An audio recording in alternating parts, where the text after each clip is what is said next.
Bonjour, je suis heureuse de vous retrouver sur TV Land, votre web télévision locale.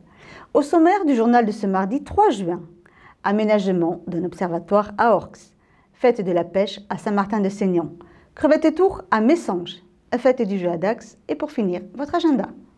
Le marais d'Orx est une halte privilégiée pour les oiseaux migrateurs.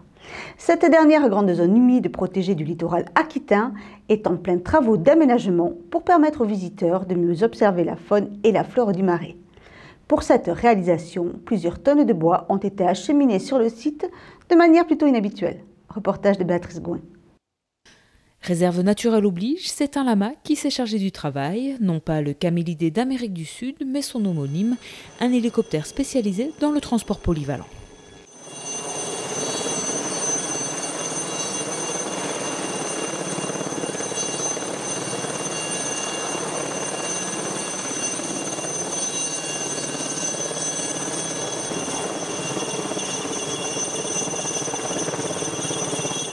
On réalise actuellement des travaux d'aménagement du site du Marais d'Orx qui ont pour objectif d'améliorer les conditions d'accueil du public. Donc ce qu'il faut savoir, c'est qu'on est quand même sur un site protégé, réserve naturelle nationale, site Natura 2000, etc.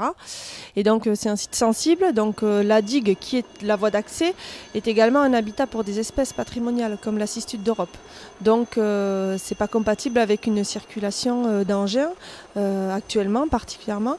Et on a également des difficultés d'accès pour aller construire des observatoires, des platelages, des passerelles, donc notamment un observatoire qui est en plein milieu du marais, enfin à 300 mètres de la digue, et donc difficile d'accès pour effectuer les approvisionnements bois. Les sociétés chargées des travaux Vision Bois et Bouillerie de Bie ont donc opté pour l'héliportage afin d'acheminer le matériel dans le marais. D'une part, qui dit marais dit accès compliqué et non passage possible avec des pelles. Ensuite, une contrainte environnementale avec protection. Nous nous situons tout simplement dans un milieu de réserve naturelle, donc il faut veiller au respect de la faune et de la flore. Et puis le dernier point, c'est un aspect économique pour rentabiliser nos approvisionnements. 57 rotations ont été effectuées en quelques heures pour transporter au cœur du marais les 100 mètres cubes de bois nécessaires aux futurs aménagements. Seule difficulté, trouver la bonne fenêtre météo. Ce matin, on n'a pas pu héliporter puisque la météo n'était pas de la partie. On avait des fortes pluies qui s'abattaient et des vents violents sous ces rafales de pluie. Et donc, on a pu commencer qu'à midi et après, puisque ça s'est levé, ça allait très très bien, quoi. Après, ça a été un peu en fin d'après-midi les quelques dernières rotations dues donc à la pluie et à du vent assez important. Débutés en février aux abords de la route, les travaux vont se poursuivre jusqu'en début d'année prochaine. Une fois les aménagements achevés, il sera alors possible de découvrir ou redécouvrir le marais grâce aux différentes passerelles et observatoires. En attendant, le site est fermé au public, seul privilégié, le pilote. Quand il y a eu le soleil, c'était splendide, puisque comme il n'y a pas beaucoup de profondeur dans l'eau, on voyait énormément de poissons, c'était assez spectaculaire. Surtout que ici, c'est protégé aéronautiquement, on ne peut pas survoler le marais comme l'on veut, à des altitudes que l'on veut, quoi. Mais bon, c'est vrai que là, j'ai été privilégié de ce côté. Après l'ouverture de la pêche à la truite début mars, suivi le 1er mai de la deuxième ouverture phare de l'année, la pêche au brochet, les pêcheurs ont repris leur poste sur les bords de la Dour et les plans d'eau. L'association Sainte-Jeannaise de pêche célèbre cette reprise d'activité par son annuelle fête de la pêche. Tous les ans, l'association de pêche et Amis de la Nature de Saint-Jean-de-Marsac organise sa journée de pêche autour d'un petit plan d'eau situé au pied du pont de la Marquaise sur la commune de Peille. Traditionnellement, la matinée est réservée aux enfants. C'est quoi comme poisson ça? Des truites. Regardez. Voilà, on a lâché 50 kg de truites qui vaut à peu près à 200-220 truites.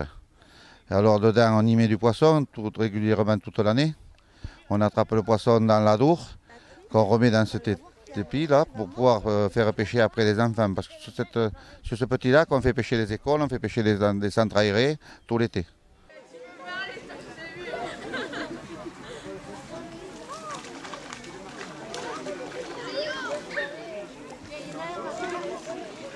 Ça détend, c'est un moment de plaisir. Enfin, C'est cool quoi. Ça nous repose. Comme c'était plutôt un petit étang et qu'il y avait beaucoup de truites, et ben, c'était plus facile de pêcher que dans la Dour. Plus d'une quarantaine d'enfants ont pris part à cette fête de la pêche, où nul n'est besoin de posséder un permis de pêche ou même du matériel, si ce n'est les bottes. Pour le reste, l'association s'occupe de tout. Au niveau matériel, c'est nous qui fournissons tout, c'est-à-dire de A à Z, de la canne, du fil, du bouchon, de l'appât et de l'épuisette et de la poche pour mettre le poisson. Ils arrivent, les enfants, le matin, ils ont juste qu'à payer un permis de pêche qui est valable toute l'année, c'est-à-dire 4 € de 1 à 12 ans. Ce permis leur donne la possibilité de pêcher partout en France, mais surtout de prendre part à ce concours de pêche.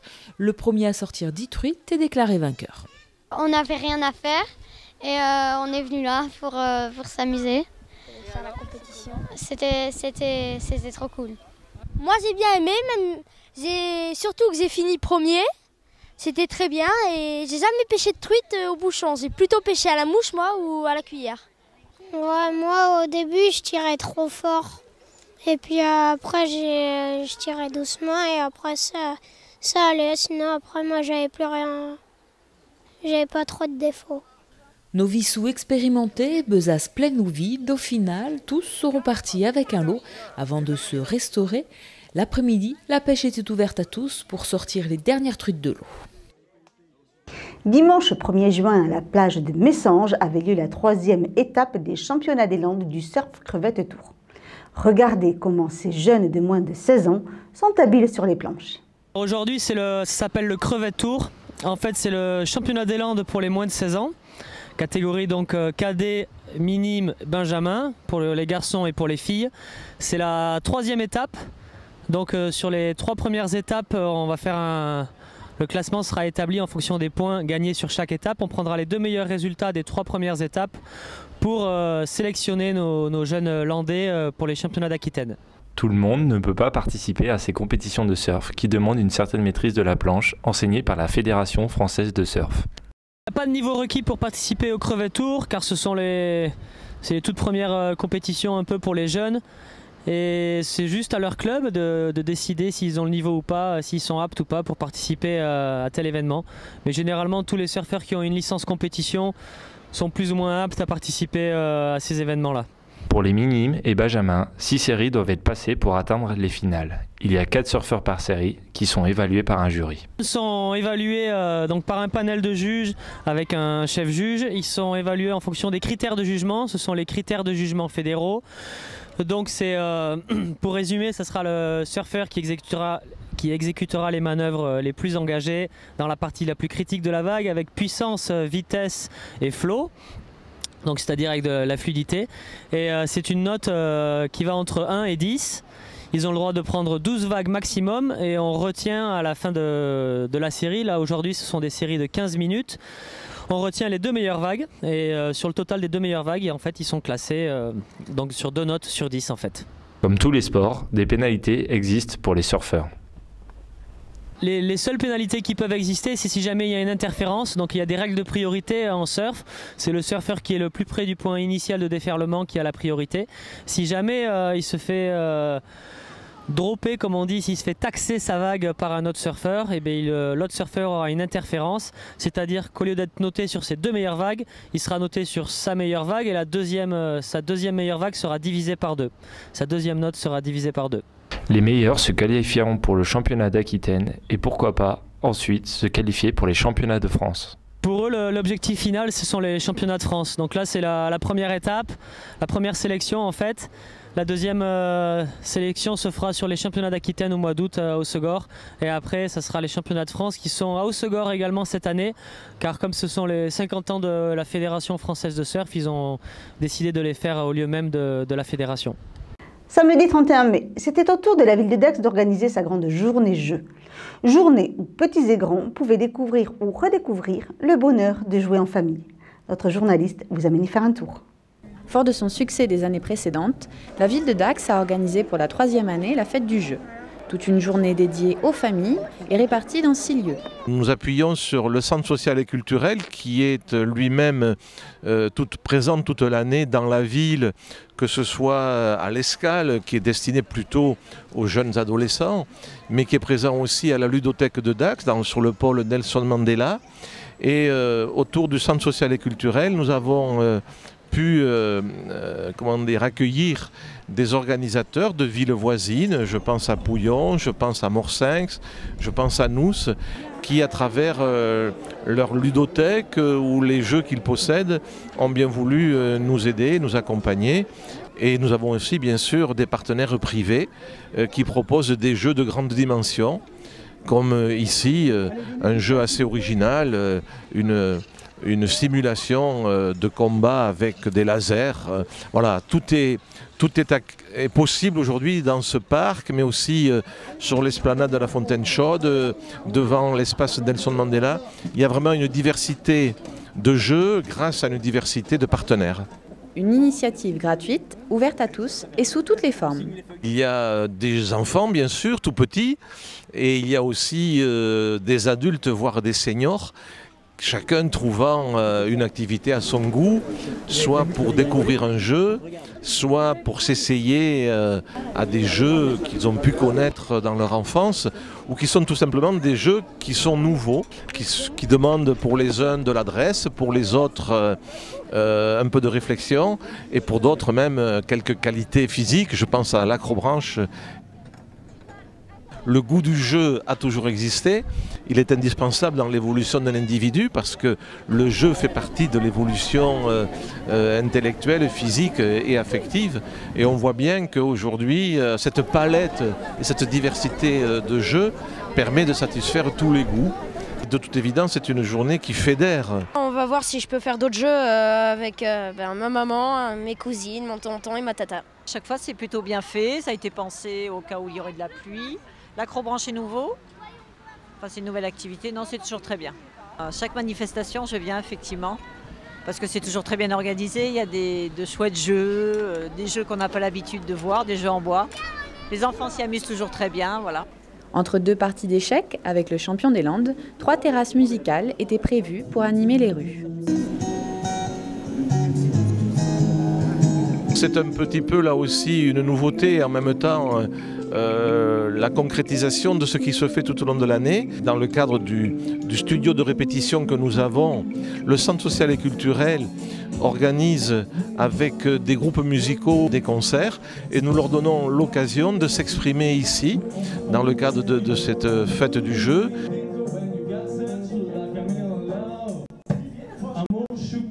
Malgré quelques averses qui ont fait se replier les groupes et les familles à l'abri, la journée reste une réussite. Moi je ne suis pas d'ici et je regrette que par chez nous il n'y ait pas ce genre d'animation pour les enfants.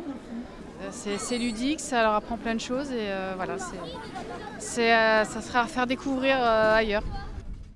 Et maintenant, voici votre agenda. Les jeudis 5 juin et vendredi 6 juin, 2 collectes de sang seront assurées de 15h à 19h au foyer club des retraités de Souston. Pensez à mener votre carte d'identité et ne soyez pas à jeun. Tous sur les planches du 3 au 8 juin, une semaine de spectacles gratuits à Souston. Tous les soirs à l'espace Roger Hanin, une représentation différente pour votre plus grand plaisir. Et toujours à la salle Roger Hanin, du 6 au 10 juin, découvrez l'exposition Souston et l'Indochine. Vendredi soir, Satira Dax 4 ouvrira les festivités au parc des Arènes de Dax.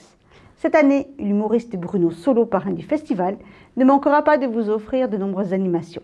Un rendez-vous à ne pas manquer. Cette année, ce sont pas loin de 600 enfants rassemblant toutes les classes primaires qui ont participé à un projet cerf-volant. Ils vont se retrouver le vendredi 6 juin à la plage Notre-Dame à Cabreton pour la 5e conviviale des Duc-en-Ciel. Un grand envol collectif de cerfs-volants à ne surtout pas manquer. Vendredi toujours, mais à Mont-de-Marsan cette fois, vous attend le marché des producteurs locaux. De 18 à 23 h, vous pourrez vous régaler des animations musicales tout en faisant votre marché. Samedi 7 juin, Messanges fête l'arrivée de l'été. Activités et animations vous sont proposées au bourg dès 12 h. À 17 h, ne manquez pas l'Enciero et en soirée, le grand repas musical. Samedi 7 et dimanche 8 juin, c'est un week-end glisse qui vous est proposé à Cabreton, le Super Ligne Mémorial Surf Challenge.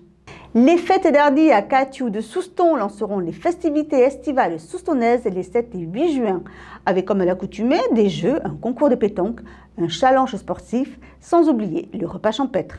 Alors qu'à Seignos se déroulera la fête de l'huître. Venez déguster huîtres, mais aussi chipirons ou grillades de 11 à 23 h. Place à nos rendez-vous sportifs maintenant. Dimanche à Candresse, il y aura la fête du basket dès 9 h qui débutera par des tournois.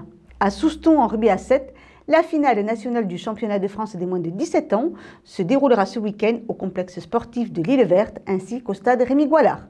Et pour finir, direction Cabreton vendredi et samedi pour la finale régionale des moins de 13 ans en foot.